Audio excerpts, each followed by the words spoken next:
Good morning. It's Ahura, and today is Tuesday, November 4. We'll be with you with the global market outlook and daily market update, actually. We're here, as always, every morning to check the markets, what's going on and what's happened. Let's first check the economic data and economic calendar after yesterday morning updates.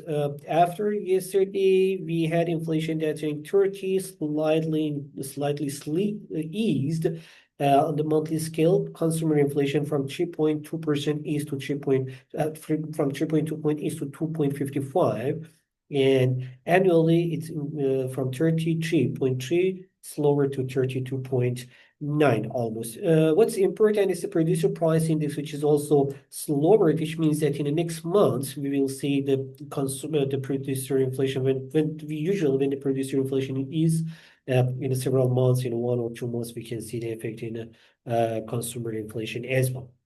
However, the most important data of the day for yesterday was PMI numbers.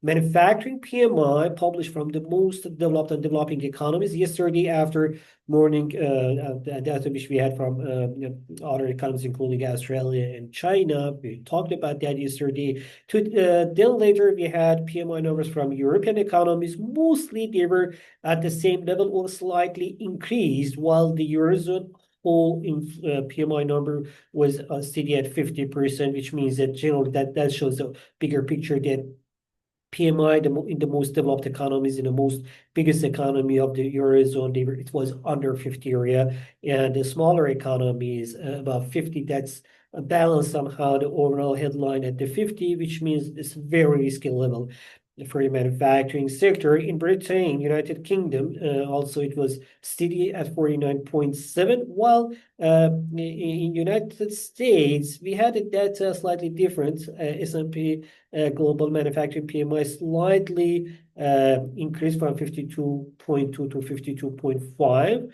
but ISM Manufacturing Index from 49.1 eased to 48.7, which means generally the market condition is slower.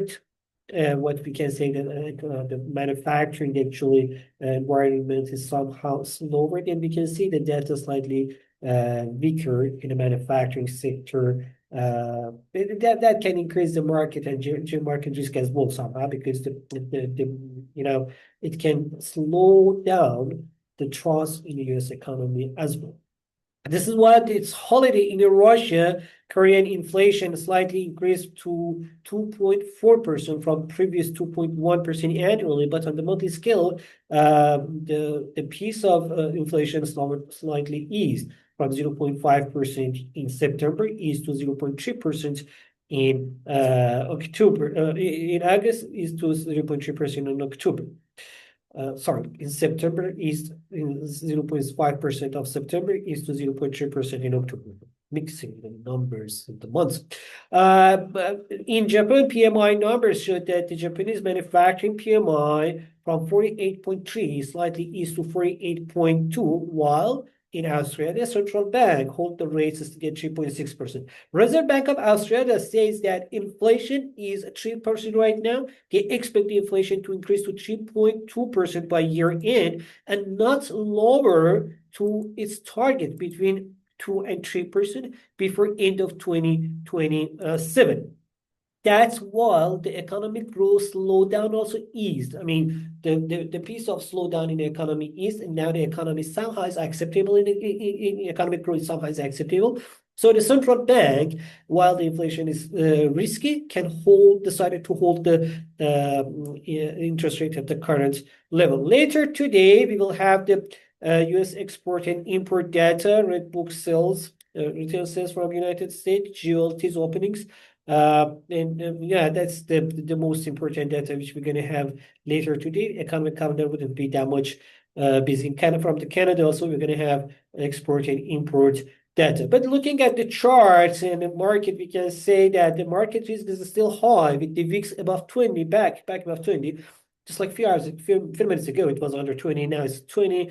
Just generally, we can say that the market risk is high. This higher risk in the market can still hold the dollar, US dollar demand in US dollar in demand, and for now 99.60. Earlier, just like 3 hours ago, it increased almost to 199.92.